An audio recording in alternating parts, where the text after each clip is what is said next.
नमस्कार साथियों, आप सभी का इस ऑनलाइन प्लेटफॉर्म पर स्वागत है। जैसे कि हम बात कर रहे हैं करंट अफेयर्स की बात करेंगे। एक सप्ताह में जितने भी करंट अफेयर्स के जो मुख्य बिंदु बने हैं हम उन पॉइंटों पर बात करेंगे। किस प्रकार से चर्चाओं में रहे हैं हम उन पॉइंटों के ऊपर भी बात करेंगे, चाहे वो राष्ट्रीय स्तर की खबरें हो, चाहे वो अंतर्राष्ट्रीय स्तर की खबरें हो या फिर राज्य स्तर की खबरें हो। हम उन महत्वपूर्ण बिंदु की बात करेंगे जो आगामी एग्जामों के लिए महत्वपूर्ण हो सकती है। चलिए, तो इसी प्रकार से जो है आप जो है इन पॉइंटों को आप जो नोट डाउन करते चलिए, क्योंकि आगामी एग्जामों में ये जो पॉइंट बन सकते हैं महत्वपूर्ण हो सकते हैं। चलिए, हम बात कर रहे हैं एक सप्ताह के करंट अफेयर्स की बात करें तो एक सप्ताह में कुल मिलाकर के ये जो देखिएगा 13 से लेकर के 21 अक्टूबर के मध्य में हम लोग जो है करंट अफेयर्स को जानेंगे कि किन किन पॉइंट पर ये जो है वर्तमान में चर्चाओं में रहे हैं, और इसी प्रकार से हम लोग जो है आगे की श्रृंखला को आगे बढ़ाते हैं। वन लाइनर फैक्ट की हम बात कर लेते हैं कि वन लाइनर फैक्ट से करंट अफेयर्स किस प्रकार से बनते हैं और वनडे एग्जामों के लिए महत्वपूर्ण होते हैं, और वनडे एग्जामों में किस प्रकार से महत्वपूर्ण होते हैं। तो आपको आगे वन लाइन फैक्ट जो है आपको आगे मिल जाएगा कि किस प्रकार से क्वेश्चन बनते हैं। चलिए, हम आगे की श्रृंखला को आगे बढ़ा रहे हैं यहाँ पर। चलिए, हाल ही में हॉल ऑफ फेम में शामिल नीतू डेविड जो है दूसरी महिला क्रिकेटर बनी। ये हॉल ऑफ फेम होता क्या है, समझने वाली बात यह है कि हॉल ऑफ फेम होता क्या है। सबसे पहले तो यहां पर देखिएगा, ये जो हॉल ऑफ फेम है, जो भी खिलाड़ी जो होते हैं जिसके द्वारा जो है अंतर्राष्ट्रीय स्तर पर या फिर जो है राष्ट्रीय स्तर पर जो है खेल के क्षेत्र में जो बहुत बड़ी प्रसिद्धि हासिल कर दी जाती है, तो उन्हें हॉल ऑफ फेम के नाम से इसे जो है उसमें लिस्ट में डाल दिया जाता है। चलिए, अब समझने वाली बात यह है कि यहां पर जो है पहली जो है ये जो दूसरी महिला बनी है, कौन बनी है, नीतू डेविड बनी है। तो पहली महिला कौन बनी है, तो यहां पर आपको याद रखना होगा कि प्रथम महिला जो कौन बनी है हॉल ऑफ फेम में, तो डायना इडोल्जी जो है बनी है। डायना इडोल्जी याद रहेगा साथियों, डायना इडोल्जी। इन पॉइंटों को अच्छे से याद रखिएगा। डायना इडोल्जी जो है पहली भारतीय महिला जो बनी है, हाँ, जिन्हें हॉल ऑफ फेम में शामिल किया गया। दूसरी महिला कौन बनी है, नीतू डेविड बनी है, जो किस खेल से संबंधित है, क्रिकेट से संबंधित है। अगला देखते हैं क्वेश्चन, हाल ही में जम्मू कश्मीर के मुख्यमंत्री उमर अब्दुल्ला बने। यहां से देखिएगा, मुख्यमंत्री जो भी परिवर्तित होते हैं या फिर जो नए राज्य में जिसमें जो भी चुनाव होता है वहां से क्वेश्चन बनने की संभावना ज्यादा होती है। तो यहां पर जो है हाल ही में जम्मू कश्मीर में चुनाव करवाया गया, जिसमें मुख्यमंत्री किसे बनाया गया, तो उमर अब्दुल्ला को बनाया गया। इन पॉइंटों को आप जो है अच्छे से याद रखिएगा, क्योंकि वनडे एग्जाम में यहां से क्वेश्चन आने की संभावना 100% रहती है। चलो, अगला देखते हैं। यहां पर हरियाणा की बात करते हैं, तो हरियाणा के मुख्यमंत्री जो है किसे बनाया गया, नायब सैनी को बनाया गया। अभी हाल ही में मुख्यमंत्री जो बने हैं, कौन बने हैं, नायब सैनी बने हैं। जम्मू कश्मीर में चुनाव हुआ और हरियाणा में भी चुनाव हुआ है। तो यहां पर जो है दोनों मुख्यमंत्री को आपको अच्छे से याद रखना है कि कौन कौन से मुख्यमंत्री बने हैं। अगला क्वेश्चन देखते हैं, हाल ही में 100 अंतरराष्ट्रीय फुटबॉल मैच खेलने वाली जो है पहली भारतीय महिला कौन बनी है। पहली भारतीय महिला जो है जिनके द्वारा जो है 100 अंतरराष्ट्रीय मैच खेले गए, किस खेल में खेले गए, तो फुटबॉल खेल में खेले गए। तो यहां आपको याद रखना होगा कि कौन सा खेल है, वो फुटबॉल खेल है, और वह महिला कौन है, तो आशा लता देवी है। अब यह आशा लता देवी का संबंध जो है किस राज्य से है, तो आपको याद रखना होगा मणिपुर राज्य से है। तो ये पॉइंट आपके लिए इंपॉर्टेंट हो सकता है कि जो है 100 अंतरराष्ट्रीय मैच खेलने वाली पहली महिला कौन बन गई है भारत की, तो आशा लता बन चुकी है। आशा लता देवी के नाम से इन्हें जाना जाता है। चलिए साथियों, अगला क्वेश्चन देखते हैं। यहां पर हाल ही में प्लास्टिक वेस्ट रोड बनाने वाला दूसरा मिलिट्री स्टेशन कौन सा बना है, तो यहां पर आपको याद रखना होगा कौन सा स्टेशन बना है, तो राजस्थान का जो है जयपुर रेलवे स्टेशन जो है ये पूरी तरह से जो है प्लास्टिक वेस्ट रोड बनाने वाला एक मिलिट्री स्टेशन बन चुका है। तो यहां पर किसकी बात हो रही है, दूसरे की बात हो रही है। तो क्या इसमें पहला भी तो होना चाहिए, तो पहले की अगर बात की जाए तो पहला वाला जो मिल जाएगा आपको नारंगी रेलवे स्टेशन जो मिल जाएगा, ये कहां मिल जाएगा, असम के गुवाहाटी नामक क्षेत्र में आपको जो है नारंगी रेलवे स्टेशन के नाम से मिल जाएगा। तो पहला वाला कौन सा मिल गया, नारंगी स्टेशन, और दूसरा वाला कौन सा मिल गया, जयपुर स्टेशन। यहां तक क्लियर हुआ। अब ये बात किसकी आ रही है, प्लास्टिक वेस्ट की बात हो रही है। तो प्लास्टिक वेस्ट के ऊपर जो है एक व्यक्ति है जिनके द्वारा कार्य किया गया, तो प्लास्टिक मैन के नाम से इन्हें जाना जाता है। जो प्लास्टिक वेस्ट के ऊपर जिन्होंने कार्य किया, तो उन्हें प्लास्टिक मैन के नाम से जाना जाता है। तो उन व्यक्ति के नाम को आपको याद रखना होगा। तो नाम क्या है उनके, तो यहां याद रखिएगा वेणुगोपालन, इनके नाम को याद रखना होगा, वेणुगोपालन वासुदेवन।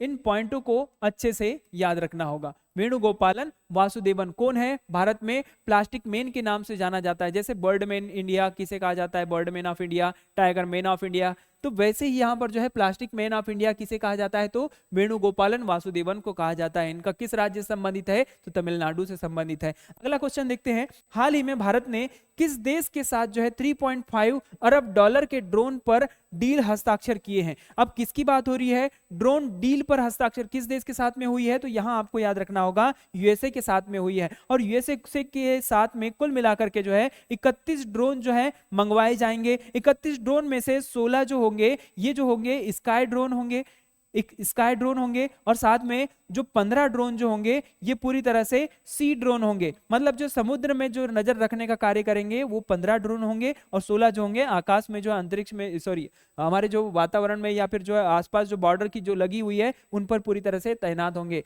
ठीक है, यहां तक समझ में आया। तो किस देश के साथ में 3.5 अरब डॉलर का जो है हस्ताक्षर किया है, तो किस देश के साथ में, ये सिर्फ अभी जो है पायलट प्रोजेक्ट के रूप में 31 ड्रोन भेजे जाएंगे। समझ में आया। चलिए यहां पर जो है 3.5 अरब डॉलर को याद रखिएगा, और किस देश के साथ हुआ है, तो यूएसए के साथ में हुआ है। चलिए, तो इन पॉइंटों को हमने समझा, जो इस प्रकार से यहां से जो है वनडे एग्जामों में यहां से क्वेश्चन बनने की इनसे संभावनाएं ज्यादा होती है। ये एक सप्ताह के करंट अफेयर्स है, तो इसलिए आपको जो है ये महत्वपूर्ण वाले हैं, तो इनको अच्छे से याद रखना पड़ेगा और लिखना भी पड़ेगा। जब तक लिखोगे नहीं तब तक आप सीखोगे नहीं। इन पॉइंटों को आपको अच्छे से याद रखना होगा। चलिए, न्याय की देवी की नई मूर्ति स्थापित की गई है, जिसमें न्याय की देवी की नई मूर्ति स्थापित तो की गई है। अब ये किस प्रकार से स्थापित की गई है, किसके द्वारा स्थापित की गई है, जो पहले क्या थी और किस प्रकार से थी, आज हमें इन्हें जानना होगा। स्टैचू ऑफ लेडी, याद रखिएगा, स्टैचू ऑफ लेडी जस्टिस के नाम से इसे जाना जाता है, न्याय की मूर्ति के नाम से इसे जाना जाता है। अब इसमें क्या क्या बदलाव किए गए हैं आपको इसमें समझना होगा। पहली बात तो यह है कि इसमें पहला पॉइंट जो दिया हुआ है कि इनकी आंखों के ऊपर जो पहले क्या हुआ करती थी, पट्टी हुआ करती थी, लेकिन आज की कंडीशन में इनकी आंखों के ऊपर से पट्टी हटा दी गई है। पहले क्या बोला जाता था कि कानून अंधा हो चुका है, लेकिन अब क्या है कि मतलब जो है कानून पूरी तरह से देख रहा है। तो यहां पर आपको जो है समझना होगा कि इनकी आंखों से क्या कर दिया गया है, पट्टी हटा दिया गया है। ठीक है, और साथ ही साथ जो है इसमें कुछ और भी बदलाव किए गए हैं। जैसे यहां पर जो है तलवार की जगह किसको रख दिया गया है, संविधान की बुक को रख दिया गया है। तो यहां पर आपको याद रखना होगा कि जो पहले जो हुई थी प्रतिमा जो थी, इनके हाथों में क्या थी, तलवार हुआ करती थी, लेकिन आज की कंडीशन में किसे रख दिया गया है, संविधान को रख दिया गया है, भारतीय संविधान को रखा गया है। चलिए, यहां पर तीसरी कंडीशन के रूप में देखा जाए तो इनके हाथों में तराजू जो है आज भी इनके हाथों में रखा गया है। मतलब ये सेम रहेगा, पहले जैसा था वैसा आज भी है। अब इनकी जो है वेशभूषा की अगर बात करें तो ब्रिटिशियस जो है वेशभूषा के आधार पर जो है न्याय की देवी की वेशभूषा रखी गई थी पहले, लेकिन अब क्या कर दिया गया है, भारतीय वेशभूषा के आधार पर इनकी जो है वेशभूषा रख दिया गया है। याद रहेगा साथियों, भारतीय वेशभूषा के आधार पर जो इनकी वेशभूषा रख दी गई है। यहां तक समझ में आया साथियों।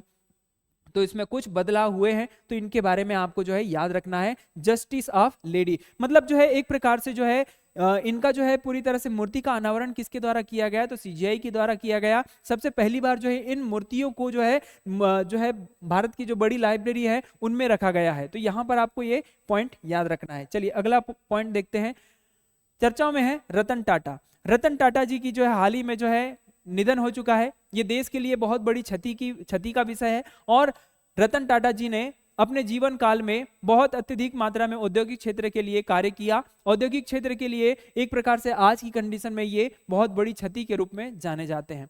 यहां पर इनके बारे में थोड़ा समझना होगा कि इनका जो जन्म हुआ था, याद रखिएगा साथियों, 28 दिसंबर को इनका जन्म हुआ था। और इनका जन्म कब हुआ था, तो 1937 में इनका जो है जन्म हुआ था। और साथ में इनकी जो है मृत्यु कब हो जाती है, तो मृत्यु को आपको याद रखना होगा, रिसेंटली में इनकी जो है मृत्यु हुई है। तो यहां पर जो है आपको पॉइंट याद रखना होगा, 9 अक्टूबर को इनकी जो है मृत्यु हो जाती है, 2024 में इनकी मृत्यु हो जाती है। तो इस पॉइंट को आपको याद रखना होगा। साथ ही साथ जो है अब रतन टाटा जी के बारे में थोड़ा सा जान लेते हैं कि ये चर्चाओं में क्यों थे, और पिछले दिनों ये कोविड-19 के समय से ही ज्यादा चर्चाओं में थे, किस प्रकार से चर्चाओं में थे, इन्हें समझना होगा।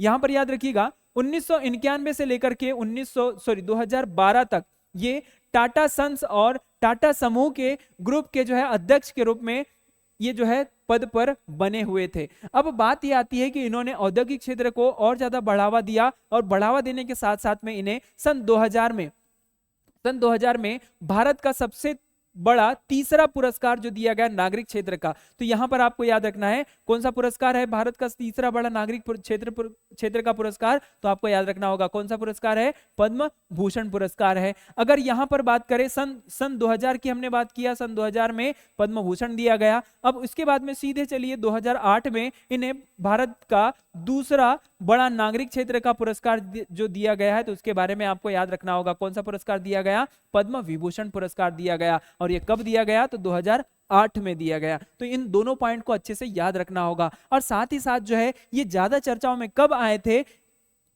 इन पॉइंटों को भी याद रखना होगा। कोविड-19 के समय में इन्होंने क्या किया कि 1500 करोड़ रुपए का जो है एक प्रकार से यहां पर जो है पीएम केयर फंड में जो है इन्होंने दान दिया था। इस पॉइंट पर आपको जो है नजर रखनी होगी। याद रहेगा साथियों, कितने संपत्ति का इन्होंने जो दान दिया, तो आपको याद रखना होगा कितने संपत्ति का, 1500 करोड़ रुपए को जो दान दिया, किस में दान दिया, पीएम केयर फंड में इन्होंने दान दिया। तो ये एक प्रकार से जो है महान दानी के रूप में भी इन्हें जान सकते हैं, है ना। और इनके उत्तराधिकारी के रूप में आपको याद रखना होगा कि इनके उत्तराधिकारी कौन बनेंगे, तो अब याद रखिएगा नवल टाटा को जो है इनके उत्तराधिकारी के रूप में नामित किया गया है। यहां तक क्लियर हुआ साथियों। चलिए अगले पॉइंट पर चलते हैं। चर्चा में भारत के 51वें सीजीआई। अब भारत के 51वें सीजीआई कैसे चर्चाओं में है, किस प्रकार से चर्चाओं में है, हम इन मुख्य बिंदु पर चर्चा करेंगे कि ये चर्चाओं में क्यों है। अब यहां पर बात ये आती है कि हाल ही में 51वें सीजीआई को किसे नियुक्त किया गया है, तो नियुक्त करने की जो है सिफारिश किसके द्वारा की गई है, हम उन पॉइंट पर बात कर लेते हैं। पहले यहां पर बात करते हैं कि हाल ही में जो भारत के जो है 50वें सीजीआई की बात करते हैं, तो हाल ही में जो है 50वें क्रम के जो है सीजीआई कौन है, तो आपको याद रखना होगा कौन है, डी.वाई. चंद्रचूड़ है। डी.वाई. चंद्रचूड़ जो है वर्तमान में जो है भारत के वर्तमान के जो है 50वें नंबर के जो है सीजीआई पद पर है। अब इनका जो है कार्यकाल क्या हो रहा है, धीरे से समाप्त हो रहा है। तो इन्होंने अपने जो है उत्तराधिकारी के रूप में किसे नियुक्त किया है, तो अपने नाम की जो है उत्तराधिकारी के रूप में किसे घोषित किया है, तो संजीव खन्ना जी को जो है इन्होंने घोषित किया है। तो यहां याद रखना होगा कि संजीव खन्ना जी कौन है, इनके बारे में थोड़ा सा हम लोग विस्तार से जान लेते हैं। अब सबसे पहले ये जानने वाली बात ये है कि इन 50वें नंबर के जो डी.वाई. चंद्रचूड़ जी है, तो इनका कार्यकाल कब से कब तक रहा, तो यहां पर आपको याद रखना होगा 9 नवंबर 2022 से लेकर के आपको याद रखना है कब तक, तो यहां पर याद रहेगा साथियों, याद रखिएगा 10 नवंबर 2024 तक इनका जो है कार्यकाल रहेगा। मतलब 10 नवंबर को पूरी तरह से ये अपने पद पर बने रहेंगे और 11 नवंबर को ये कौन आसीन हो जाएंगे, संजीव खन्ना जी हो जाएंगे। अब यहां पर याद रखने वाली बात ये है कि जो संजीव खन्ना जी जो है, मुख्य पॉइंट पर याद रखेंगे, संजीव खन्ना जी जो है, इस पॉइंट को अच्छे से याद रखिएगा, संजीव खन्ना जी जो है 6 माह के लिए जो है ये सीजीआई बनेंगे। कितने माह के लिए, सीजीआई कितने माह के लिए बनेंगे, 6 माह के लिए बनेंगे। और कब से कब तक बनेंगे, तो आपको याद रखना होगा 11 नवंबर से, याद रहेगा साथियों 11 नवंबर 2024 से लेकर के, याद रखना साथियों इस पॉइंट को, क्योंकि ये क्वेश्चन बन सकता है। 11 नवंबर से याद रखना 13 मई 2025 तक ये जो है कुल मिलाकर के 6 महीनों के लिए जो है अपने पद पर बने रहेंगे। उसके बाद में जो भी जो है योग्य होंगे उन्हें जो है इनका उत्तराधिकारी बना दिया जाएगा। अब ये जो उत्तराधिकारी बनाने की घोषणा जो है किसके द्वारा की गई, तो आपको याद रखना होगा डी.वाई. चंद्रचूड़ जी के द्वारा इनकी घोषणा की गई। और डी.वाई. चंद्रचूड़ जी का जो कार्यकाल पूरी तरह से कब समाप्त हो रहा है, 2024 में 10 नवंबर को हो रहा है। अब प्रथा ये पहले से ही चलती आ रही है कि हमारे जो वर्तमान में चीफ जस्टिस ऑफ इंडिया जो है, ये अपने उत्तराधिकारी की घोषणा कर देते हैं, स्वयं ही उत्तराधिकारी की घोषणा करते हैं। अब बात करते हैं भारत में सीजीआई की अगर बात करेंगे, तो भारत में चीफ जस्टिस ऑफ इंडिया की अगर बात करेंगे, तो सबसे पहले जो कौन थे, आपको याद रखना होगा हीरालाल जे कनिया पहले हुआ करते थे, है ना। याद रहेगा साथियों,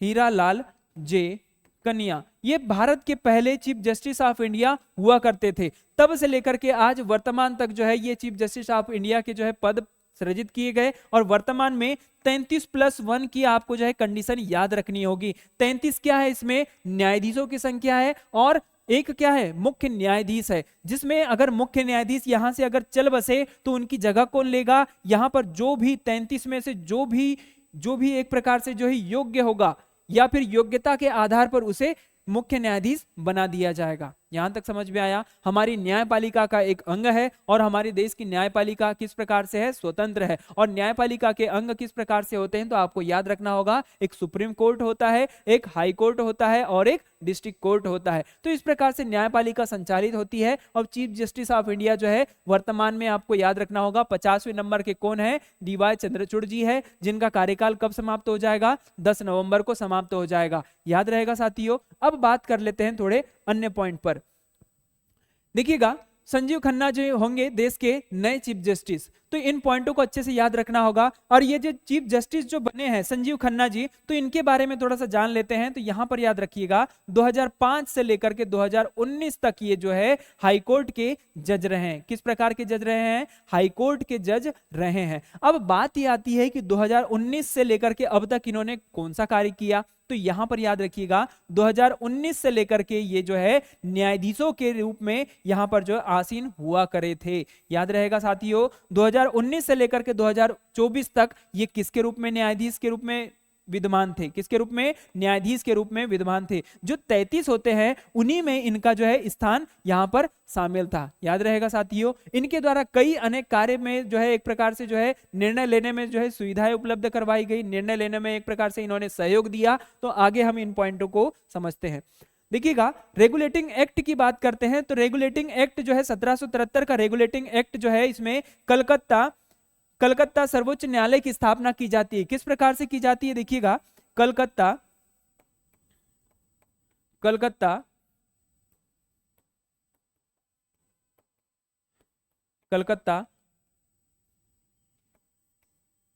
उच्चतम न्यायालय की स्थापना की जाती है। किसके माध्यम से? 1773 के रेगुलेटिंग एक्ट के माध्यम से किसकी स्थापना की जाती है? इस कोलकाता उच्चतम न्यायालय की स्थापना की जाती है। लेकिन ये जो है कलकत्ता उच्चतम न्यायालय जो है धीरे धीरे कार्य करते रहती है। उसके बाद में जब देश आजाद हो जाता है 1947 के बाद में, तो 1947 में जब ये आजाद हो जाने के बाद जो है अपने देश की स्वतंत्र रूप से एक न्यायपालिका का गठन करते हैं, जिसमें सर्वोच्च न्यायालय के रूप में इन्हें जाना जाता है। किस रूप में जाना जाता है? सर्वोच्च न्यायालय। तो आपको याद रखना होगा सर्वोच्च न्यायालय की स्थापना कब हुई है। तो आपको इन पॉइंटों पर याद रखना है विशेष रूप से। सर्वोच्च न्यायालय की स्थापना कब हुई है? तो यहां याद रखना है 26 जनवरी 1950 को इनकी सर्वोच्च न्यायालय की स्थापना हो जाती है। याद रहेगा साथियों। इसकी स्थिति की अगर बात की जाए तो नई दिल्ली में इनका जो है एक प्रकार से जो है सर्वोच्च न्यायालय कहां पर स्थित है? Supreme court. तो यहां पर आपको बताना होगा नई दिल्ली में है। याद रहेगा साथियों। अब इसमें पद की अगर बात की जाए तो कितने इसमें सदस्य होते हैं? तो यहां पर आपको याद रखना होगा 33+1 होते हैं, जिसमें 33 क्या होते हैं? न्यायाधीश होते हैं, और एक क्या होते हैं? मुख्य न्यायाधीश होते हैं। तो इन पॉइंटों की याद रखना होगा, है ना। जो एक जो है अभी हाल ही में जिसका परिवर्तन करने की घोषणा की गई है, और ये प्रतिवर्ष मतलब जो जिनका कार्यकाल जैसे समाप्त हो जाएगा, यहां पर याद रखना 65 वर्ष जो है इनका जो है अधिकतम कार्यकाल करने के लिए वर्ष जो है ईयर घोषित किया गया है। तो 65 वर्ष से इनका जो है कार्यकाल ज्यादा नहीं होना चाहिए। तो इसी प्रकार से जो है उनकी आयु डिसाइड कर दी गई है। अब उसके बाद में ये अपने उत्तराधिकारी स्वयं ही इसमें से घोषित कर देते हैं। किसमें से? 33 में से एक जो है उत्तराधिकारी ये जो है जो भी योग्य होगा उसे नियुक्त कर देते हैं। आगे हम बात करते हैं। तो यहां पर जो है हमने बात किया 1773 के रेगुलेटिंग एक्ट के माध्यम से कोलकाता उच्च न्यायालय की स्थापना हो जाती है। उसी के अनुसार जो है सर्वोच्च न्यायालय की स्थापना हो जाती है। कब? 26 जनवरी 1950 में। इसका मुख्यालय कहां पर है? तो नई दिल्ली में है। याद रहेगा साथियों। इसमें आयु की अगर बात की जाए तो कुल मिलाकर के 65 वर्ष की आयु होना चाहिए। अब बात आती है कि जो संजीव खन्ना जी जो है जिनका कार्य क्या था और इनकी जो है विशेष रूप से योग्यता क्या थी। जैसे हमने यहां पर देखा कि हाई कोर्ट के जज के रूप में इन्होंने कब से कब तक काम किया? 2005 से लेकर के कब तक? 2019 तक इन्होंने जो है कार्य किया, और 2019 से लेकर के 24 तक जो है इन्होंने जो है न्यायाधीश के रूप में कार्य किया। तो इन्हीं के अनुसार जो है इन्होंने कई सारे निर्णय लेने में एक प्रकार से सहयोग दिया। तो यहां पर याद रखना होगा कि इलेक्टोरल बॉन्ड जो है जिन्हें सबसे पहले कब लाया गया? तो 2018 में लाया गया। तो 18 में लाने जाने के लिए जो है एक प्रकार से इन्होंने जो सहानुभूति व्यक्त की थी, एक प्रकार से जो है मत किया था कि हाँ हम इनके पक्ष में हैं।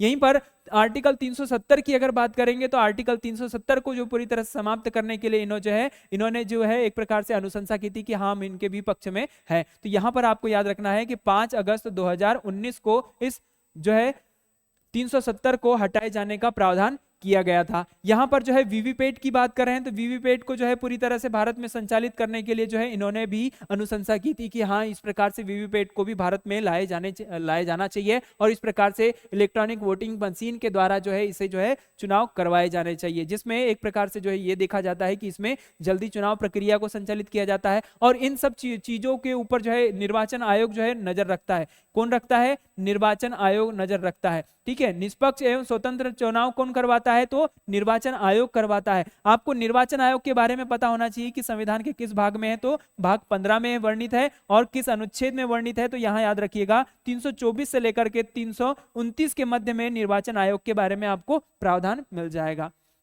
यहां तक क्लियर हुआ? इस निर्वाचन आयोग की स्थापना की अगर बात कर ले तो यहां पर जो है आपको याद रखना होगा निर्वाचन आयोग की जो स्थापना हुई है 25 जनवरी को इसकी स्थापना हो जाती है। कब हो जाती है? 25 जनवरी को इसकी जो है स्थापना हो जाती है, जनवरी, है ना, याद रहेगा साथियों। 25 जनवरी 1950 को जो है इसकी स्थापना हो जाती है, याद रहेगा साथियों। सबसे पहले यहां पर हमने समझ लिया अभी वर्तमान में निर्वाचन आयोग के अध्यक्ष किसे नियुक्त किया गया है, तो यहां पर याद रखना होगा कि राजीव कुमार जो है वर्तमान में निर्वाचन आयोग के अध्यक्ष है। तो इसी प्रकार से जो है जितने भी हम जो है निर्वाचन आयोग का कार्य क्या होता है कि चुनाव करवाना, और भारत में कुल मिलाकर के राष्ट्रीय पार्टी कितनी है? 6 राष्ट्रीय दल है। यहां तक समझ में आया?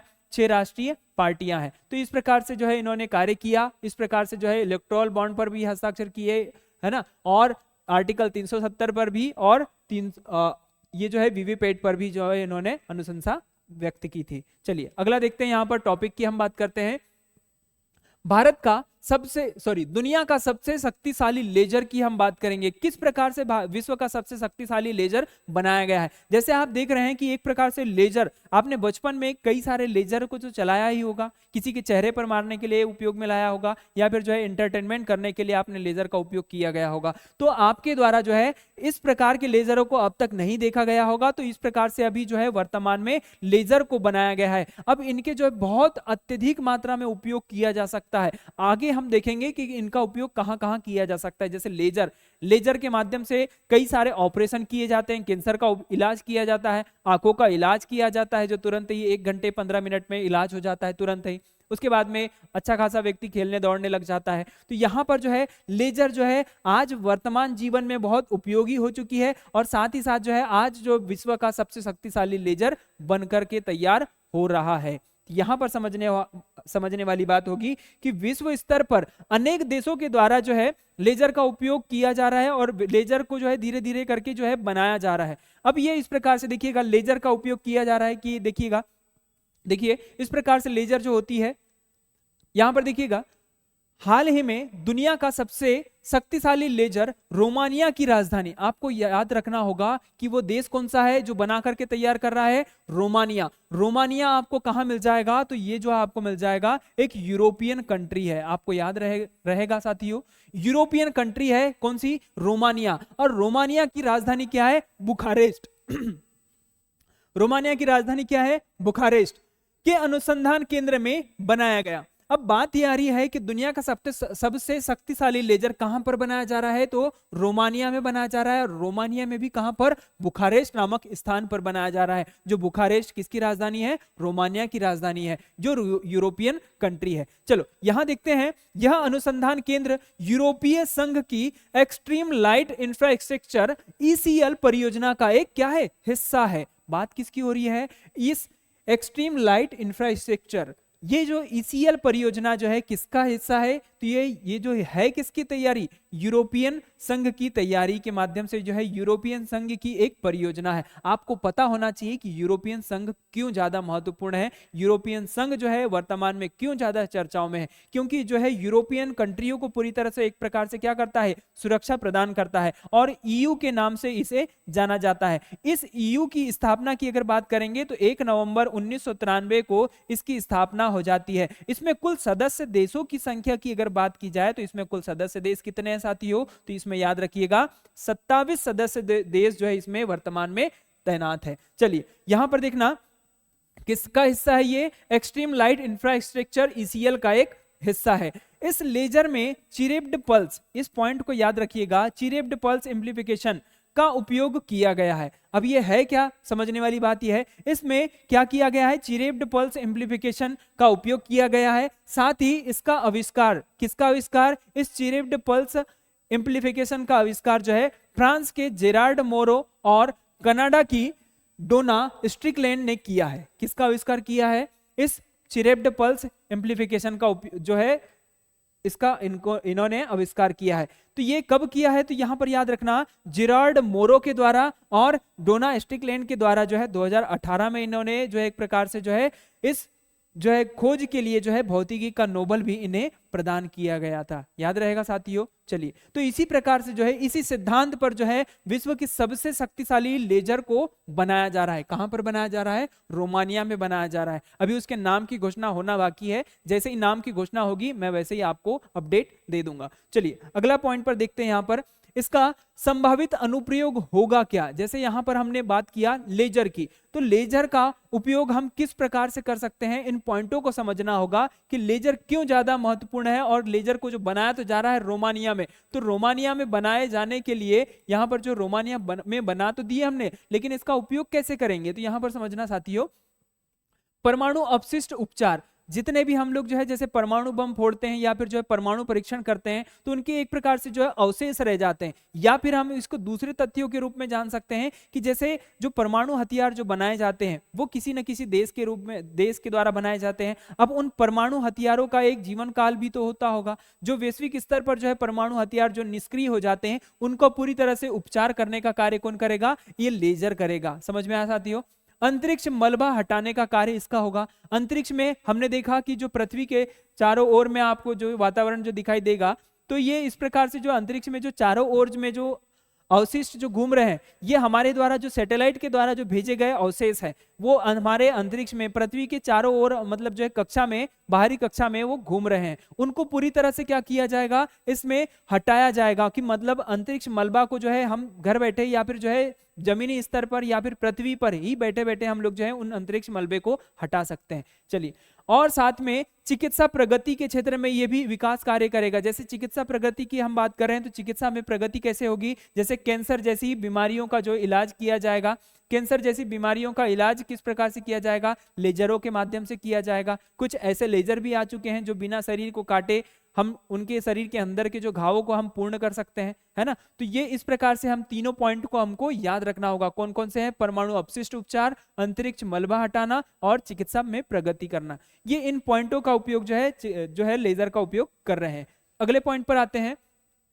अगला पॉइंट जो हमको मिल रहा है, चर्चा में है जनगणना 2025।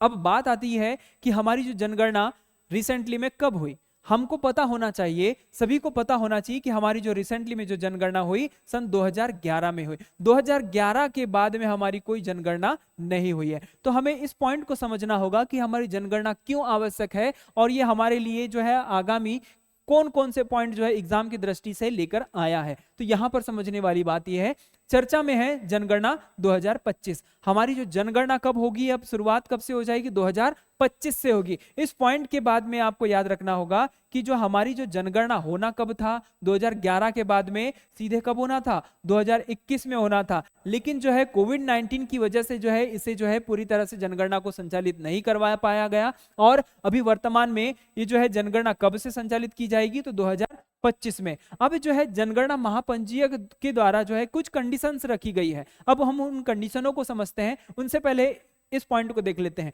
जनगणना भवन का उद्घाटन समारोह। अभी हाल ही में जनगणना भवन का जो है एक प्रकार से उद्घाटन किया गया है, नया मतलब जो है एक प्रकार से जीर्णोद्धार किया गया है। ये इस प्रकार से जो है जनगणना भवन का जो है नाम दिया गया है। और इसके मुख्य अतिथि कौन थे, अमित शाह जी थे, जो वर्तमान में केंद्रीय गृह एवं सहकारिता मंत्री है। अब ये जो जनगणना किस मंत्रालय के द्वारा की जाएगी, तो आपको ये पॉइंट याद रखना होगा, किस मंत्रालय के द्वारा, गृह मंत्रालय के द्वारा जो है इस प्रकार की जनगणना को करवाया जाएगा। यहां तक समझ में आया साथियों। हमारी जो रिसेंटली वाली जनगणना कब थी, 2011 के अनुसार। अभी 2025 में जब तक जनगणना नहीं होगी तब तक हमें 2011 की जनगणना को हमें मानना पड़ेगा। उसके बाद में जैसे ही आंकड़े नए आ जाएंगे तो हमें 2025 के आंकड़ों को जानना होगा। चलिए आगे देखते हैं। हाल ही में देशव्यापी जनगणना 2025 में कराए जाने की घोषणा की गई है। किसके द्वारा की गई है? गृह मंत्रालय के द्वारा की गई है। और यहां पर याद रखने वाली बात यह है कि जनगणना किसके माध्यम से होगी? डिजिटल माध्यम से होगी। याद रहेगा साथियों, किस प्रकार से जनगणना करवाई जाएगी? तो डिजिटल माध्यमों से की जाएगी। और इसमें ऐप जो रहेगा, किस ऐप से इसको जो है जनगणना करवाई जाएगी? तो इसमें याद रखिएगा सेल्फ इन्यूमरेशन नाम का एक एप्लीकेशन है, उसके माध्यम से जो है जनगणना करवाई जाएगी। अब इसमें जनगणना के बारे में थोड़ा सा समझ लेते हैं कि जनगणना किस प्रकार से हमें समझना होगा, किस प्रकार से क्वेश्चन बनते हैं। तो इस पॉइंट को आपको अच्छे से याद रखना होगा। पहले देखिएगा, सबसे प्रारंभिक रूप से प्रारंभ में जनगणना कब हुई? क्या किसी देश के द्वारा जो है जनगणना करवाई गई थी क्या पहले? तो हमें इस पॉइंट को भी समझना होगा कि सबसे पहले ऐसा कौन सा देश था जिसके दिमाग के में ऐसी उपज आई कि हमें कोई जनगणना करवाई जानी पड़ेगी, और साथ ही साथ में हमें उन जनसंख्या के बारे में पता चल जाएगा कि मतलब हम जनगणना कराएंगे तो हमें बहुत सी चीजें जानकारी मिल जाएगी। तो विश्व में सबसे पहली बार अगर किसी देश ने अगर कोई जनगणना करवाया था प्रारंभ में, तो विश्व में पहला देश जो मिल जाएगा आपको, वह देश कौन सा मिलेगा? आपको याद रखना होगा साथियों, वह देश जो है स्वीडन नाम का एक देश है। और इसने पहली जनगणना कब करवाई? तो याद रखना इस पॉइंट को, 1749 में इन्होंने जो है स्वीडन ने अपनी जो है पहली जनगणना करवाई है। इस पॉइंट को हमने समझा।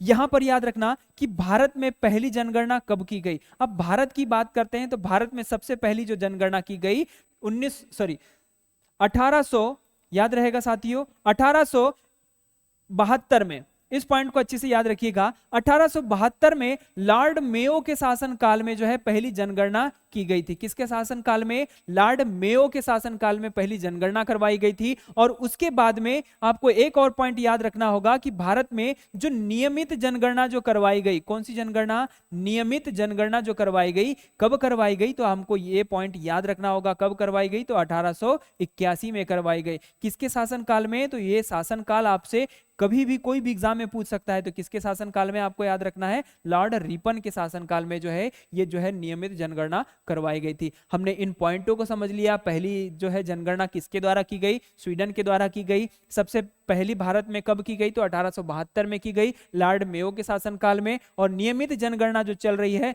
वो 1881 की चल रही है। तो यहां पर हमें इस पॉइंट को भी याद रखना होगा कि हाल ही में जो है अभी जो है 17वीं लोकसभा चल रही है ना। तो 17वीं लोकसभा के दौरान हमको यहां पर जो है ये जो जनगणना कौन सी चल रही है, तो हमको याद रखना होगा जनगणना के बारे में हमें थोड़ा सा जानकारी लेना पड़ेगा। जो जनगणना है, नियमित जनगणना की अगर हम बात करेंगे तो नियमित जनगणना में जो है 15वीं नंबर की जो है जनगणना चल रही है। जब से जनगणना हमारी स्टार्ट हुई है, जैसे यहां पर जैसे मान ले कि 1881 में हमारी जनगणना हुई, तो दूसरी कब हुई होगी? 1891 में दूसरी हमारी जनगणना हुई होगी। तो यही क्रम के अनुसार जो है जनगणना अभी वर्तमान में 2011 तक ये जो जनगणना कौन से नंबर की रही है? तो हमें इस पॉइंट को समझना होगा, कौन से नंबर की रही है? 15वीं नंबर की रही है। जब देश स्वतंत्र हुआ तो स्वतंत्र भारत की जो है पहली जनगणना कब हुई? तो आपको याद रखना होगा कब हुई? 1951 में हुई। अब 1951 से लेकर के आज 2011 तक की अगर बात करेंगे तो कौन से नंबर की जनगणना चली है? तो यहां पर आपको याद रखना होगा कौन से नंबर की? 7वीं जनगणना चल रही है। आपने ये समझ लिया कि जनगणना जो नियमित रूप से चल रही थी वो कौन से नंबर की है? 15वीं नंबर की है। आपने ये भी समझ लिया कि स्वतंत्र भारत की जो है पहली जनगणना हुई थी, तब से लेकर के आज वर्तमान 2011 तक कौन से नंबर की रही है? 7वें नंबर की रही है। हमने इस पॉइंट को भी समझ लिया। अब इसके अनुसार अगर हम यहां पर देखें तो जनगणना महापंजीयक के द्वारा भी हाल ही में घोषणा की गई है कि आप जितने भी राज्य है, भारत में 28+8 राज्य है, तो उनमें सभी राज्यों को बोला गया है कि आप अपने जो है जो भी जिले हैं, जितने भी जिले हैं, जितने भी तहसील है, जितने भी गांव है, आप उन सब की सीमाओं को एक प्रकार से जो है बदलाव कर सकते हैं। कब तक कर सकते हैं? तो उसकी जो है विशेष रूप से जो है उसकी जो है अनुमति जो दी गई है 31 दिसंबर 2024 तक की दी गई है। जो पहले जो ये छूट दी गई थी मात्र जो है 31 जून तक की दी गई थी, लेकिन अभी हाल ही में इसमें बदलाव किया गया जनगणना महापंजीयक के द्वारा। 31 दिसंबर 2024 तक जो है ये छूट दे करके रखी गई है। यहां तक समझ में आ गया। अब इसी के साथ में हमको एक और पॉइंट याद रखना होगा कि जब भी हम जनगणना करवाएंगे तो प्रशासनिक सेवाओं के रूप में प्रशासनिक जो सीमाएं होती है उसे हमें सील करना आवश्यक होता है। समझ में आया साथियों? तो इसी पॉइंट के अनुसार हमने यहाँ पर इन पॉइंटों को समझ लिया। अब यहाँ पर याद रखने वाली बात यह है कि जैसे यहाँ पर देखिएगा, समझिएगा, हमने जनगणना के बारे में समझा। जो जनगणना क्या थी हमने इस प्रकार से समझ लिया। जनगणना सबसे पहली कब हुई ये हमने इस प्रकार को भी समझ लिया। जनगणना जो है, जनगणना नाम के पिता, जनगणना के पिता या फिर जनगणना के जनक किसे कहा जाता है, तो हमें याद रखना होगा किसे कहा जाता है, हेनरी वॉल्टर को कहा जाता है। आपको ये पॉइंट याद रखना होगा। हेनरी वॉल्टर को जनगणना के जनक के रूप में जाना जाता है। किस रूप में? जनगणना के जनक के रूप में। हम बात कर रहे हैं 2011 की जनगणना के अनुसार। भारत की स्थिति को देख लिया जाए, भारत का जो क्षेत्रफल कितना हुआ करता था भारत की जनगणना के अनुसार, बताइए। तो यहां पर आपको याद रखना होगा 3287,263 वर्ग किलोमीटर के हिसाब से आप जो है क्षेत्रफल भारत का कितना हुआ करता था, 3287,263 जो है एक प्रकार से भारत का क्षेत्रफल हुआ करता था। यहीं पर अगर बात की जाए, घनत्व की बात की जाए, तो 1 किलोमीटर में कुल मिलाकर के जो है 332 किलोमीटर वर्ग में यहां पर जो है लोगों की संख्या देखने को मिलती थी। यहीं पर अगर 2011 की जनगणना की अगर हम बात करेंगे तो इसका जो शुभंकर क्या रखा गया था, तो इस पॉइंट को याद रखिएगा क्योंकि रिसेंटली में जो है जनगणना होने वाली है, तो इन पॉइंटों को याद रखना होगा। और 2025 में जो भी जनगणना होगी उसका शुभंकर याद रखना होगा और उसकी जो है थीम भी याद रखना होगा। चलिए हम यहां पर देखते हैं शुभंकर क्या रखा गया था, तो यहां पर याद रखिएगा प्रगणक शिक्षिका के रूप में इन्हें जो है याद रखिएगा, प्रगणक शिक्षिका के रूप में जो है इनका शुभंकर रखा गया था। और साथ ही में इसका जो है थीम क्या रखा गया था, कि थीम जो रखी गई थी उसे याद रखिएगा, हमारी जनगणना हमारा भविष्य। तो इस प्रकार से जो है हमारी जनगणना, याद रखिएगा, हमारी जनगणना हमारा भविष्य। तो ये एक प्रकार से जो है इसकी जो है क्या हो जाती है, थीम हो जाएगी। तो इसे आपको याद रखना होगा, याद रहेगा साथियों। तो इसी प्रकार से हमने जो जनगणना के बारे में समझ लिया, 2011 की जनगणना के बारे में देखा। और 2011 के बाद में अब जो है सीधी जो अपनी जो योजना, जो जनगणना जो होगी एक प्रकार से 2025 से लेकर के 35 तक चलेगी, है ना। तो इसी क्रम के अनुसार 35 से लेकर के 2045 तक जो है जनगणना हमारी इस प्रकार से संचालित होते चलेगी। तो इस प्रकार से जो है अगली जो है आगामी जो है जनगणना कब होने वाली है, तो 2025 में प्रारंभ होने वाली है। तो इस प्रकार से हमने जो है जनगणना को समझ लिया। चलिए अगला पॉइंट देखते हैं। यहाँ पर चर्चा में चांद पर नया घर। अब ये देखिएगा, हाल ही में जो है चांद पर एक नया घर बनाए जाने की घोषणा की है। किसके द्वारा? नासा के द्वारा। होम स्वीट होम के रूप में आप जो है इसे जान सकते हैं। जैसे यहाँ पर नासा की हम बात कर रहे हैं, नासा जो है अमेरिका की एक अंतरिक्ष एजेंसी है जिसके द्वारा जो है अंतरिक्ष में अन्वेषण का कार्य किया जाता है। जैसे इसके अलावा जो है एलन मास्क जो है अमेरिका के एक नागरिक है जिनके द्वारा स्पेस एक्स नाम की जो है एक अंतरिक्ष एजेंसी संचालित की जा रही है व्यक्तिगत रूप से। तो नासा के द्वारा जो है अभी हाल ही में घोषणा की गई है कि अब जो भी घर बनाया जाएगा वो किस पर बनाया जाएगा? चंद्रमा पर बनाया जाएगा, जो हमारा जो है एक प्रकार से पृथ्वी का क्या है, उपग्रह है। तो ये किस प्रकार से बनाया जाएगा इसके बारे में थोड़ा समझ लिया जाए। हाल ही में, याद रखिएगा, इस पॉइंट को समझना होगा कि हाल ही में अमेरिकी अंतरिक्ष एजेंसी नासा द्वारा चांद पर मशरूम से किससे बनाया जाएगा, इस पॉइंट को हमें समझना होगा। किससे बनाया जाएगा? मशरूम से घर बनाया जाएगा, मशरूम से स्ट्रक्चर तैयार किया जाएगा। नासा द्वारा एम्स रिसर्च सेंटर के साथ जो है इस प्रोजेक्ट के लिए करीब 16 करोड़ रुपए का अनुबंध तैयार हुआ है। कितने का? 16 करोड़ रुपए का अनुबंध तैयार हुआ है। और इसकी खासियत क्या है, तो आपको याद रखना होगा, किफायती होगा, रेडिएशन से वहां रहने वाले लोगों को बचाएगा। मतलब जैसे कोई चंद्रमा पर हमने किसी व्यक्ति को भेजा है तो उसको किस प्रकार से बचाएगा? रेडिएशन, वहां पर जितनी भी रेडिएशन है उन सब चीजों से ये क्या करेगा, जो मशरूम से जो घर बनाया जाएगा उसे रेडिएशन से एक प्रकार से उसे बचाएगा और एक प्रकार से उसे सुरक्षित रखेगा। चलिए इसके बारे में थोड़ा सा जान लेते हैं। इस प्रकार से जैसे यहाँ पर जो है एक पायलट प्रोजेक्ट के रूप में हमने यहाँ पर जो है बना करके रखा है कि किस प्रकार से घर हो सकता है। इस प्रकार से भी घर हो सकता है। यहाँ पर देखिएगा कुछ इस प्रकार से आपको जो मशरूम जो दिखाई दे रही है, इसमें एक प्रकार से हम यहाँ पर जो है घर बना करके भी रह सकते हैं। यहाँ तक समझ में आया? तो कुछ इस प्रकार से जो है अमेरिका ने पायलट प्रोजेक्ट के रूप में जो है एक प्रकार से जो है इसका डिजाइन तैयार करके रखा है। आखिर मशरूम ही क्यों? अब इसके बारे में थोड़ा सा जान लिया जाए कि मशरूम को ही क्यों जो है इसके लिए उपयोग में लाया गया है। तो किफायती होने के साथ साथ में मशरूम के कई और लाभ है। ठीक है, किफायती होने के साथ साथ में मशरूम के कई और भी लाभ है। जैसे नासा की एक रिसर्च में पता चला है कि इससे बनने वाले स्ट्रक्चर अंतरिक्ष यात्रियों को रेडिएशन से प्रोटेक्ट करेंगे। जैसे हमने प्रारंभिक रूप से जाना कि रेडिएशन जो निकलेगा उससे जो पूरी तरह से प्रोटेक्ट करके रखेगा, और एक्सट्रीम टेम्परेचर के खिलाफ जो है इंसुलेशन का उपयोग उपलब्ध करा सकते हैं। टेम्परेचर को भी ये जो पूरी तरह से जो है कूल रखेगा। साथ ही मशरूम तेजी से उगते हैं। एक याद रहेगा साथियों, मशरूम जो है साथ ही तेजी से उगते हैं। ऐसे में एक पूरी बिल्डिंग महज 1 या 2 महीनों के अंदर में तैयार की जा सकती है। बात किसकी हो रही है? जैसे हम लोग मशरूम को लेकर के चांद पर चले गए और चांद पर जाकर के हम जो है मशरूम को उगा रहे हैं, तो वो 1 या 2 महीनों के भीतर में एक जो है बिल्डिंग के बराबर की जो है मशरूम उत्पन्न हो सकती है। मशरूम की एक खासियत उसे पारंपरिक बिल्डिंग मटेरियल का एक अच्छा विकल्प बनाती है। इसलिए धरती पर किए गए एक्सपेरिमेंट काफी सफल रहे हैं, लेकिन चांद पर ऐसा कर पाना थोड़ा चुनौतीपूर्ण हो सकता है। ये किसने कहा? नासा ने कहा। तो इसी प्रकार से हमने जो है इस पॉइंट को समझ लिया है कि इस प्रकार से जो नासा के द्वारा जो है इन पॉइंटों को जो है यहाँ पर जो है ऐड किया गया है। तो ये जो नासा के द्वारा जो जारी किया गया एक प्रकार से जो है मिशन जो है, जो आगामी आने वाले भविष्य के लिए हमारे लिए जो है एक प्रकार से नई खोज के रूप में इसे हम लोग जान सकते हैं। चलिए अगला पॉइंट पर देखते हैं। चर्चा में खो खो विश्व कप 2025। अभी खो खो विश्व कप 2025 क्यों चर्चाओं में है, तो इसके बारे में थोड़ा सा जान लिया जाए कि हाल ही में जो खो खो विश्व कप 2025 जो होने वाला है ये कहां पर होगा? भारत में होगा। याद रहेगा साथियों, 2025 में खो खो विश्व कप कहां होने वाला है? तो भारत में इसका जो है आयोजन किया जाएगा। चलिए इसके बारे में देख लेते हैं थोड़ा सा। हाल ही में विश्व में कप जो है 2025 का आयोजन जो है कहां किया जाएगा? भारत में किया जाएगा।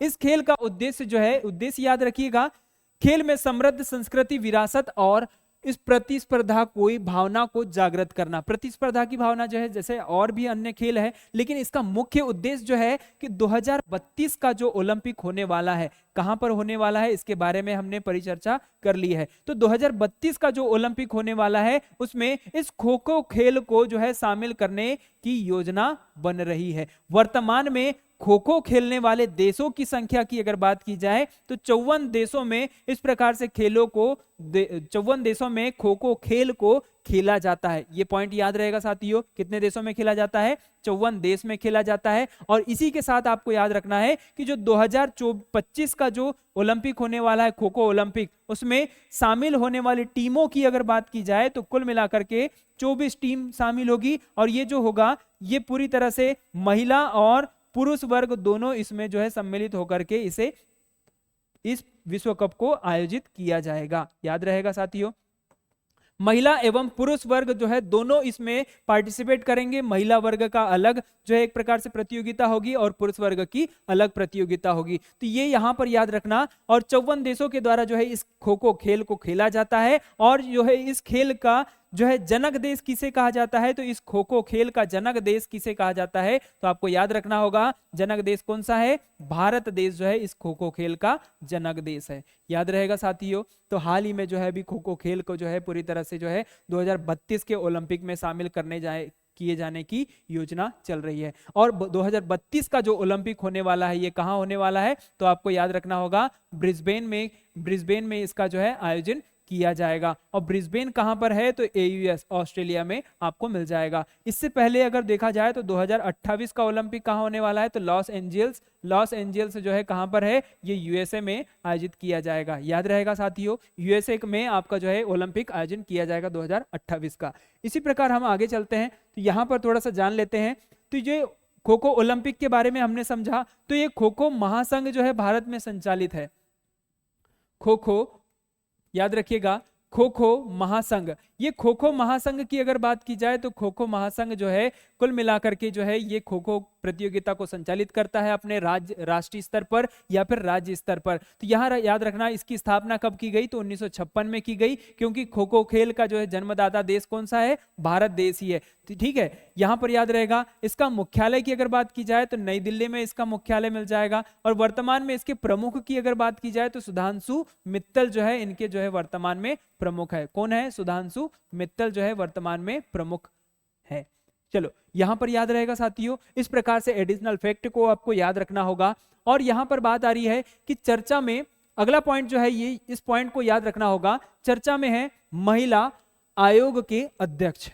महिला आयोग के अध्यक्ष किस प्रकार से चर्चा है, तो यहां पर याद रखना राष्ट्रीय महिला आयोग का अध्यक्ष किसे नियुक्त किया गया है, तो हमें इन देवी जी को याद रखना होगा कि ये देवी जी है कौन। तो ये इस पॉइंट को आपको याद रखना होगा कि किस प्रकार से विजया किशोर राहतकर, विजया किशोर राहतकर जो है, जिन्हें अभी हाल ही में जो है नई जो है राष्ट्रीय महिला आयोग का अध्यक्ष नियुक्त किया है, और ये किस नंबर की होगी, तो 90वें नंबर की होगी। इनसे पहले अगर बात की जाए तो 8वें नंबर की अगर बात की जाए तो 8वीं नंबर की कौन थी, रेखा शर्मा जी थे। कौन थे, रेखा शर्मा जी थे। ऐसे क्वेश्चन भी बन सकते हैं कि रेखा शर्मा जी का क्रम कौन सा था, तो रेखा शर्मा जी का नंबर जो कौन सा नंबर का था, ये 8वें नंबर का था। अगर प्रथम की अगर बात कर ली जाए तो प्रथम में कौन थी, जयंती पटनायक, आपको याद रखना होगा जयंती पटनायक, याद रहेगा साथियों। जयंती पटनायक जी का कार्यकाल जो रहा 1992 से लेकर के 1995 के मध्य में जो है इनका कार्यकाल रहा। उसके बाद में इन्होंने जो है एक प्रकार से जो है इनका जो है पद त्याग दिया जाता है। उसके बाद में दूसरे अध्यक्ष यहाँ पर जो है नामित हो जाते हैं। अब इसमें कार्यकाल की अगर बात की जाए तो कार्यकाल कितने वर्ष का होता है, तो आपको याद रखना होगा 3 वर्ष या फिर 65 वर्ष, जो भी पहले कंप्लीट हो जाए। 3 वर्ष या फिर 65 वर्ष जो है, जो भी पहले कंप्लीट हो जाए। तो आपको इन पॉइंटों को अच्छे से याद रखना होगा। समझ में आया साथियों। तो यहाँ पर जो है हाल ही में जो है विजया किशोर राहतकर जी को जो है किसके रूप में नामित किया गया है, राष्ट्रीय महिला आयोग के अध्यक्ष के रूप में नामित किया है। आप जो है इन्हें याद रख सकते हैं, इन्हें विजया किशोर राहतकर जी को इस प्रकार से आप याद रख सकते हैं। हमने इनके बारे में समझ लिया। और ये जो राष्ट्रीय महिला आयोग का गठन कब किया गया, तो गठन कब हुआ, तो यहां पर याद रखिएगा 1990 के जो अधिनियम के अनुसार जो है इनकी जो स्थापना हुई, राष्ट्रीय महिला आयोग की जो स्थापना जो हो जाती है 31 जनवरी, याद रखिएगा 31 जनवरी 1992 में इस राष्ट्रीय महिला आयोग के गठन की जाती है। इस राष्ट्रीय महिला आयोग का गठन कब किया जाता है, 31 जनवरी 1992 में इसका गठन किया गया। तो यहां पर हमने याद रखना है विजया किशोर राहतकर जी को। चलिए अगला पॉइंट देखते हैं। चर्चा में है नोबेल पुरस्कार। चर्चा में नोबेल पुरस्कार किस प्रकार से चर्चा में है, हमें इन पॉइंटों को समझना होगा। ये नोबेल पुरस्कार देने वाला व्यक्ति कौन, नोबेल पुरस्कार जो किसके द्वारा प्रदान किया जाता है, नोबेल पुरस्कार किसके नाम पर प्रदान किया जाता है, ये सारी चीजें हम इन पॉइंट में समझेंगे। सबसे पहले तो यहां पर याद रखना कि अल्फ्रेड नोबेल, अल्फ्रेड नोबेल को आपको याद रखना होगा। अल्फ्रेड नोबेल ये बहुत ही बड़े वैज्ञानिक थे। अपने यहां पर याद रखना है कि अल्फ्रेड नोबेल जो थे एक वैज्ञानिक थे, भौतिकीविद भी थे, रसायनज्ञ भी थे। तो यहां पर जो है इन्होंने एक संपत्ति जो है अपनी जितनी भी संपत्ति थी कुल मिलाकर के 94% जो इनकी जो संपत्ति थी, जिन्होंने अपने जीवन में कुल मिलाकर के अपने जीवन में 355 आविष्कार किए। इससे जो भी राशि प्राप्त हुई, कितने आविष्कार किए, 355 आविष्कार किए। इनसे जो भी राशि प्राप्त हुई तो इसमें जो राशियों की जो संख्या हो जाती, पूरी संपत्ति को हम लोग जो है 100% मान ले, और यहाँ पर जो है 94% जो है यहाँ पर जो है इन्होंने राशि दान करने की बात की। अब ये किस प्रकार से दान करने की बात की, तो आपको याद रखना होगा 21 अक्टूबर को इनका जो है जन्म हो जाता है। 1833 में इनका जो जन्म हो जाता है, कहां पर होता है, स्वीडन की राजधानी में हो जाता है। स्वीडन की राजधानी स्टॉकहोम में इनका जो है जन्म हो जाता है। तो इन पॉइंटों को याद रखना होगा। इनकी मृत्यु कब हो जाती है, तो यहां याद रखिएगा 10 दिसंबर 1896 को इनकी मृत्यु हो जाती है। और ये मृत्यु कहां पर होती है, तो इनकी याद रखिएगा इटली में होती है। तो इनसे संबंधित क्वेश्चन यहां से इस प्रकार से बनेगा कि नोबेल पुरस्कार की जो है शुरुआत कब से की गई, तो आपको बताना होगा कि नोबेल पुरस्कार की जो शुरुआत कब से की गई, 1901 से की गई। नोबेल पुरस्कार जो है प्रतिवर्ष कब से दिया जाता है, तो 1901 से दिया जाता है। लेकिन इस नोबेल पुरस्कार को किसके द्वारा दिया जाता है, तो नोबेल फाउंडेशन के द्वारा दिया जाता है। याद रहेगा साथियों, नोबेल फाउंडेशन के द्वारा इसे दिया जाता है। अब इस नोबेल फाउंडेशन की स्थापना कब हुई, तो यहां पर याद रखना होगा सन 1900 में नोबेल फाउंडेशन की स्थापना हो जाती है, और 1901 से जो है नोबेल पुरस्कार जो प्रतिवर्ष दिया जाता है। इन्होंने कुल मिलाकर के 355 आविष्कार किए। और साथ ही साथ जो है हम अल्फ्रेड नोबेल की बात करें तो अल्फ्रेड नोबेल के द्वारा जो है 1867 में डायनामाइट का आविष्कार किया गया। कौन सा आविष्कार किया गया, डायनामाइट। डायनामाइट जो है उस समय का बहुत बड़ा विस्फोटक के रूप में जाना जाता था, बहुत बड़े विस्फोटक के रूप में जाना जाता था। तो इन्हें जो है एक प्रयोगशाला करते हुए प्रयोगशाला में जो है कार्य करते हुए जो है अपने भाई को भेज देते हैं और उसी प्रयोगशाला में एक प्रकार से विस्फोट हो जाता है और उसी प्रयोगशाला में विस्फोट हो जाने के बाद में जो है पत्रिकाओं में छपता है कि अच्छा हुआ मौत का सौदागर मारा गया। मतलब वो समझ किसको रहे थे? अल्फ्रेड नोबल को, जिन्होंने डायनामाइट का आविष्कार किया जो पूरी पृथ्वी को तबाह कर सकता है। तो इस प्रकार के जो है ये जो पत्रिका में लेख छपता है उससे प्रभावित होकर के जो है जो अल्फ्रेड नोबल है ये एक प्रकार से निर्णय लेते हैं कि क्यों ना मेरे नाम को जो है पूरी तरह से खराब जो हो चुका है इसे हम जो है इस प्रकार से जो है अपने नाम को अच्छा साबित कर सकते हैं। तो इन्होंने 5 क्षेत्र में नोबेल पुरस्कार देने की बात की गई। अपने वसीयतनामा तैयार करवाया गया 1895 में। अपनी जब वसीयतनामा तैयार करवाई गई कब? जो है 1895 में। तब इनकी मृत्यु कब हो जाती है? 1896 में। एक साल बाद इनकी मृत्यु हो जाती है। तो 5 क्षेत्र आपको पता होने चाहिए कि कौन कौन से क्षेत्र में इन्हें जो है नोबेल पुरस्कार दिया जाता, कौन कौन से क्षेत्र में नोबेल पुरस्कार देने की बात की गई। तो यहां पर याद रखना कि इनकी जो पूरी संपत्ति जो थी 100% में से 94% जो है संपत्ति जो है इसमें पुरस्कार के रूप में दान देने की बात की गई है। अब इनके द्वारा जो प्रभावित होकर के जो है इन्हें मौत का सौदागर कहा गया, तो इनसे प्रभावित होकर के इन्होंने जो है इनके द्वारा जो है नोबेल पुरस्कार की घोषणा की गई। और यहां पर याद रखिएगा, याद रखना 5 क्षेत्र आपको जो है पता होना चाहिए। एक है शांति का क्षेत्र मिल जाएगा, दूसरा है साहित्य का क्षेत्र मिल जाएगा, तीसरा यहीं पर अगर हम बात करें तो 5 क्षेत्र, जैसे यहां पर हम बात करें 5 क्षेत्र है। 5 क्षेत्र में वसीयतनामा में कब तैयार किया गया था? 1895 में वसीयतनामा तैयार हुई। पहला क्षेत्र हमको मिला शांति का क्षेत्र। दूसरा कौन सा क्षेत्र मिला हमें? यहाँ पर जो है साहित्य का क्षेत्र मिला। यहीं पर जो है हमें चिकित्सा का क्षेत्र मिल जाएगा। चिकित्सा का क्षेत्र के बाद में यहाँ पर जो है रसायन का क्षेत्र मिल जाएगा। रसायन के क्षेत्र के बाद में यहाँ पर जो है भौतिकी का क्षेत्र। तो यहाँ पर जो है इस प्रकार से इन्होंने जो है 5 क्षेत्र में नोबेल पुरस्कार देने की घोषणा की। किंतु बाद में जो है इसमें स्वीडिश बैंक की जब जो है 300वीं वर्षगांठ जो मनाई जाती है, इसके उपलक्ष्य में जो है 300वीं वर्षगांठ के उपलक्ष्य में जो है यहाँ पर जो है अर्थशास्त्र का जो क्षेत्र जोड़ा जाता है। कब जोड़ा जाता है? तो इस पॉइंट को भी आपको याद रखना होगा। अर्थशास्त्र का जो क्षेत्र जोड़ा जाता है, तो यहाँ पर इस पॉइंट को याद रखिएगा कब जोड़ा जाता है? तो 1968 में इस क्षेत्र को जोड़ा जाता है। ठीक है, 1968 में इस क्षेत्र को जोड़ा जाता है और पहली बार जो है नोबेल पुरस्कार जो है अर्थशास्त्र में कब दिया जाता है? तो 1969 में इसे नोबेल पुरस्कार को दिया जाता है। तो आज वर्तमान की कंडीशन में कुल मिलाकर के नोबेल पुरस्कार जो है कितने क्षेत्रों में दिया जाता है? तो नोबेल पुरस्कार जो 2024 में दिया गया, कुल कितने क्षेत्रों में दिया गया? 6 क्षेत्रों में दिया गया। इन्हें हमें विस्तार से समझना है। अब बात आती है कि ये जो मरणोपरांत भी दिया जाता है क्या? तो याद रखना इस नोबेल पुरस्कार की अगर हम बात करें तो 1974 से नोबेल पुरस्कार जो है मरणोपरांत नहीं दिया जाता है। जैसे भारत रत्न जो है मरणोपरांत दिया जाता है, लेकिन नोबेल पुरस्कार जो है मरणोपरांत नहीं दिया जाता है। जो जीवित व्यक्ति होगा उन्हें ही यह जो है सम्मान दिया जाएगा। याद रखिएगा साथियों, 1974 में इसे मरणोपरांत जो है मरणोपरांत नहीं दिया जाता है। सबसे ज्यादा नोबेल पुरस्कार प्राप्त करने वाले देखिएगा यहाँ पर जो है सबसे कम उम्र में नोबेल पुरस्कार प्राप्त करने वाली जो है कम उम्र में है ना, कम उम्र में 17 वर्ष की अवस्था में जो है मलाला नाम की जो है एक महिला आपको मिल जाएगी, मलाला यूसुफजई है ना। इनके बारे में आपको याद रखना है कि सन 2014 में इन्हें जो है नोबेल पुरस्कार दिया गया। और साथ ही जो है आपको सबसे ज्यादा उम्र में जो है सबसे ज्यादा उम्र में नोबेल पुरस्कार प्राप्त करने वाले व्यक्ति की अगर बात करेंगे तो जॉन बी गुड इनफ आपको याद रखना है। ठीक है, जॉन बी गुड इनफ जो है जिन्हें कब मिला? तो 2019 में इन्हें जो है रसायन का नोबेल पुरस्कार जो है इन्हें दिया गया। और साथ ही साथ जो है नोबेल पुरस्कार के बारे में आपको पता होना चाहिए कि अब तक जो है कुल मिलाकर के 975 प्लस लोगों को यह जो है नोबेल पुरस्कार दिया जा चुका है। और साथ में संगठन की अगर बात की जाए तो कुल मिलाकर के 28 संगठनों को यह नोबेल पुरस्कार दिया जा चुका है। तो इस प्रकार से हमने महत्वपूर्ण नोबेल पुरस्कार के बारे में तथ्यों को समझ लिया, कितने क्षेत्रों में दिया जाता है आज वर्तमान कंडीशन में, हमने उन पॉइंटों को भी समझ लिया। अब बात करते ही इस प्रकार से सेलिब्रेशन किया गया नोबेल अल्फ्रेड नोबेल की याद में जो है नोबेल पुरस्कार को वितरित करने की योजना बनी है। और ये प्रतिवर्ष कब दिया जाएगा? तो 10 दिसंबर को दिया जाएगा। अभी तो देने की घोषणा की गई है, किंतु बाद में इन्हें जो है 10 दिसंबर को ही ये जो है नोबेल पुरस्कार दिया जाएगा। चलिए अगला पॉइंट पर देखते हैं। यहाँ पर अल्फ्रेड नोबेल लिस्ट की बात कर लेते हैं। 2024 में कौन कौन से व्यक्तियों को जो है नोबेल पुरस्कार दिया गया है, हम इन पॉइंटों की भी हम लोग बात करेंगे। चलिए अगला देखते हैं। यहाँ पर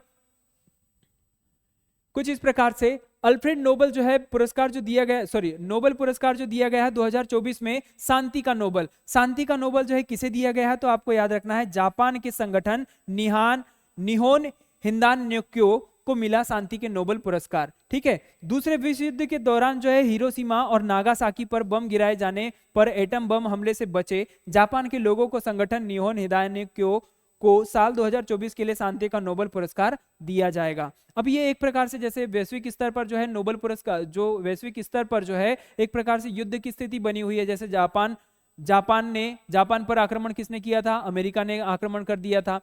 यहाँ पर देखिएगा रूस और यूक्रेन के मध्य में भी विवाद चल रहा है, यहाँ पर बांग्लादेश में भी विवाद चल रहा है, साथ ही साथ जो है भारत और कनाडा के भी जो है मध्य में विवाद चल रहा है। तो यहाँ पर जो है वैश्विक स्तर पर जो है देशों के मध्य जो है अपनी विचारधाराओं को लेकर के जो है कई सारे मतभेद चल रहे हैं। तो इसमें इस स्थिति के दौरान भी हम लोग जो है एक प्रकार से शांति का नोबेल पुरस्कार देने की बात कर रहे हैं। तो ये किसे दिया गया है, आपको याद रखना है जापान के निहोन हिंदान्योक्यो को दिया गया है। याद रहेगा साथियों, दिया जाएगा 10 दिसंबर को।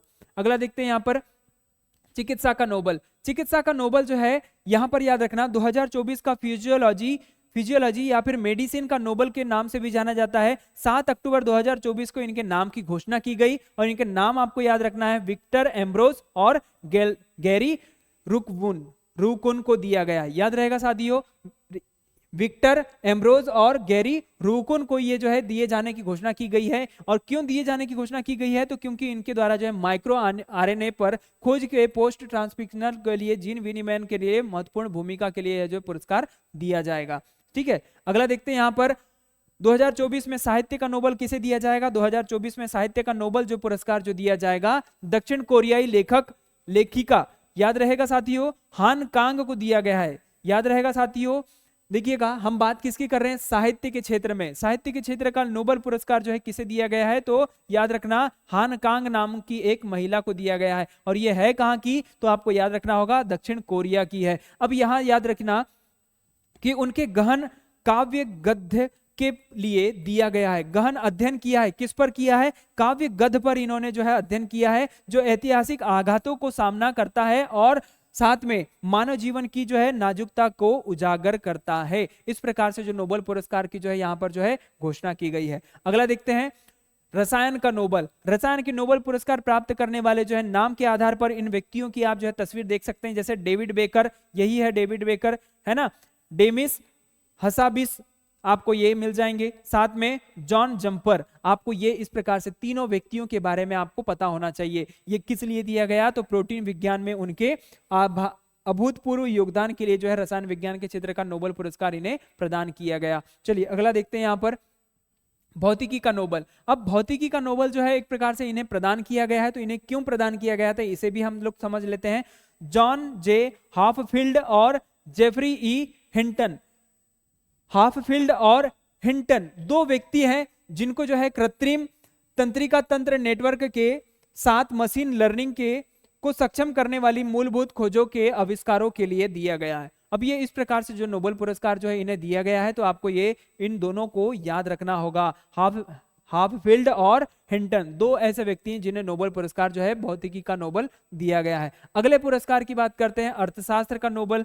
हम यहाँ पर जो है डेरॉन एस मोगलू को याद रखना होगा और साइमन जॉनसन को और जेम्स ए रॉबिन्सन को याद रखना होगा। दो सन है और एक मोगलू है, तो ये किस क्षेत्र के हैं, अर्थशास्त्र के हैं। तो यहाँ आपको जो है इन दोनों पॉइंट को अच्छे से याद रखना होगा। चलिए साथियों अगला देखते हैं। यहाँ पर 10 व्यक्ति है जिन्हें हाल ही मतलब जो है आपको याद रखना है कि 10 व्यक्तियों को नोबेल पुरस्कार दिया गया है। 10 ऐसे व्यक्ति हैं जो भारतीय हैं। किस प्रकार से हैं, भारतीय कितने लोगों को जो है नोबेल पुरस्कार दिया गया, तो आपको 10 लोगों को याद रखना है। कौन कौन से दिए गए हैं, सबसे पहली बार जो है रविंद्रनाथ टैगोर को दिया गया 1913 में। यहीं पर चंद्रशेखर वेंकटरमन की बात करेंगे 1930 में। तो इसी प्रकार से 1979 में जो है नोबेल पुरस्कार जो मिला मदर टेरेसा को, जो पहले भारत की नागरिकता नहीं थी इनके पास, लेकिन बाद में इनको नागरिकता दी गई और 1979 में इन्हें नोबेल पुरस्कार मिला। कैलाश सत्यार्थी की बात करेंगे 2014 में। अमर्त्य सेन की अगर बात करेंगे तो 1998 में इन्हें दिया गया। यहीं पर जो है यहाँ पर जो है याद रखना, मोहम्मद की बात करेंगे तो 2006 में दिया गया, यूनुस को दिया गया। सर जो है यहाँ पर आपको याद रखना होगा विद्याधर वीएस वेणुगोपाल राव को दिया गया, तो यहाँ पर जो है 2001 में दिया गया। और साथ में जो है सुब्रमण्यम चंद्रशेखर की बात करेंगे तो 1983 में दिया गया। इन पॉइंटों को भी अच्छे से याद रखना होगा। हरगोविंद खुराना जो है जिनके जीन के सिद्धांत पर आधारित जो है कुछ तथ्यों पर इन्होंने कार्य किया, तो 1968 में इन्हें जो है नोबेल पुरस्कार दिया गया। और यहाँ पर याद रखना वेंकट रामकृष्णन के दिया गया, तो 2009 में दिया गया। तो इन्हीं 10 व्यक्तियों के नाम आपको याद होने चाहिए और कंठस्थ होने चाहिए, क्योंकि आगामी एग्जामों में यहाँ से क्वेश्चन बन सकते हैं।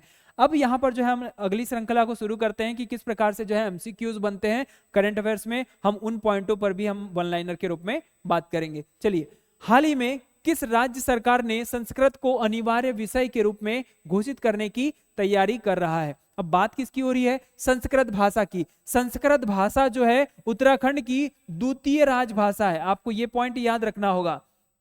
द्वितीय राजभाषा है। पहली राजभाषा की अगर बात की जाए तो पहली राजभाषा कौन सी है? गढ़वाली राजभाषा जो है, गढ़वाली राजभाषा है। आपको ये याद रहेगा साथियों। चलो, तो यहाँ पर क्वेश्चन क्या पूछा है कि संस्कृत भाषा को अनिवार्य किसने किया है? तो उत्तराखंड में किया है। तो यहाँ पर आपको याद रखना होगा। और ये चर्चाओं में है क्योंकि जो है 461 मदरसों में जो है ये क्या करने वाला है कि संस्कृत विषय को पढ़ाए जाने की योजना संचालित कर रहा है। और वर्तमान में कुल मिलाकर के 100 यहाँ पर जो है मदरसे जो है 100 मदरसे जो है उसमें अरबी भाषा पढ़ाई जा रही है। याद रहेगा साथियों, कौन सी भाषा? अरबी भाषा जो पढ़ाई जा रही है। कितने मदरसों में? 100 मदरसों में। और तो यहाँ पर जो है इसीलिए यहाँ पर जो है 461 जो है मदरसों में संस्कृत भाषा को पढ़ाए जाने की योजना चल रही है। चलिए अगला क्वेश्चन देखते हैं। हाल ही में किसे जेएसडब्ल्यू स्पोर्ट्स के क्रिकेटर निर्देशक के रूप में नियुक्त किया गया है? तो इसका आंसर आप जो स्पष्ट रूप से बता सकते हैं। अजय जडेजा है, राहुल द्रविड़ है, सौरव गांगुली या फिर अनिल कुंबले। तो इसका आंसर आ जाएगा सौरव गांगुली। आप इन पॉइंटों को अच्छे से याद रखेंगे। चलिए अगला क्वेश्चन देखते हैं।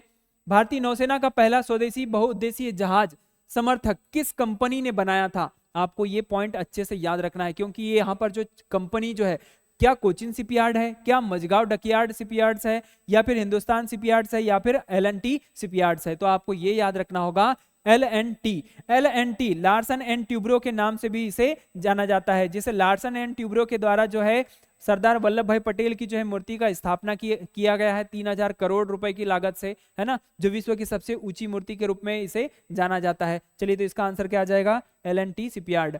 अगला है, अक्टूबर 2024 को लॉन्च किए गए नासा के यूरोपा क्लीपर मिशन का मुख्य उद्देश्य क्या है? अब बात किस मिशन की आ रही है? Europa clipper. अब ये यूरोपा क्लीपर है क्या? तो आपको ये समझना होगा। यूरोपा क्लीपर एक मिशन है जो पूरी तरह से जो बृहस्पति है, बृहस्पति के जो आसपास में जो चंद्रमा है, उन चंद्रमा में से एक उपग्रह जो है, एक चंद्रमा जो है वो कौन सा है? यूरोपा है। अब यूरोपा ग्रह पर जाकर के क्या करने वाला है? नासा जो है क्या करने वाला है? बृहस्पति के चंद्रमा यूरोपा की उन स्थितियों की जांच करेगा जो जीवन का समर्थन करती है। मतलब यूरोपा पे जाकर के हम लोग जो है क्या ढूंढने वाले हैं? जीवन को ढूंढने वाले हैं। और बृहस्पति का जो है एक चंद्रमा है, उस पर जो है जीवन संभव होने की जो है गुंजाइश की गई है। किसके द्वारा? नासा के द्वारा। तो यहाँ पर जो है यूरोपा मिशन भेजा जा रहा है। ठीक है, यहां तक क्लियर हुआ? तो इसका आंसर आ जाएगा सी।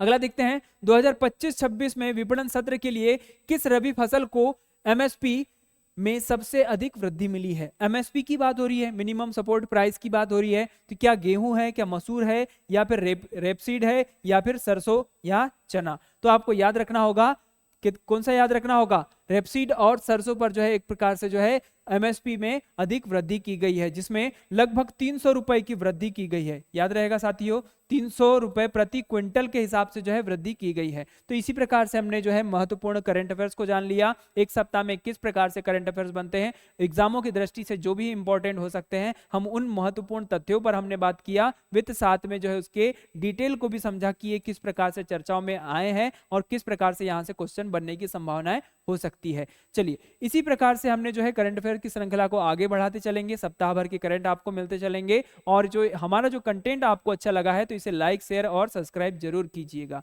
हमारी मेहनत और आपकी जो है मेहनत दोनों रंग लाएगी।